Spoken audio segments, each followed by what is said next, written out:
ప్రతి స్త్రీ ఇలా ఉంటే ఏ కష్టమూ రాదండి. ధర్మశాస్త్రమే చెప్పింది.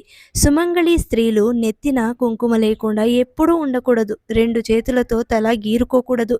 అయిన దానికి కాని దానికి ఎప్పుడూ కంటనీరు పెట్టుకోరాదు. ఇది దరిద్రమును తెచ్చిపెడుతుంది. ఒక ఆకులో వడ్డించిన దానిని తీసి మరొక ఆకులో వడ్డించకూడదు. ఇంటికి వచ్చిన సుమంగళి స్త్రీలకు పసుపు, కుంకుమ, తాంబూలాలు ఇచ్చి సత్కరించాలి. గర్భిణీ స్త్రీలు నిమ్మకాయ కోయకూడదు. టెంకాయ పగలగొట్టకూడదు. గర్భిణీ స్త్రీలు గుమ్మడికాయ కొట్టకూడదు. సూర్యోదయం పూర్వమే ఇంటి ముందు కల్లాపు చల్లి ముగ్గులు వేయడం వలన లక్ష్మీ అనుగ్రహం కలుగుతుంది. మీ ఇంట్లో ఇలాంటి పనులు చేయడానికి మనిషి ఉన్నా ఇంటి యజమానురాలు చేయడం వల్ల లక్ష్మీ లోగిలిలోకి రావడానికి సిద్ధపడుతుంది.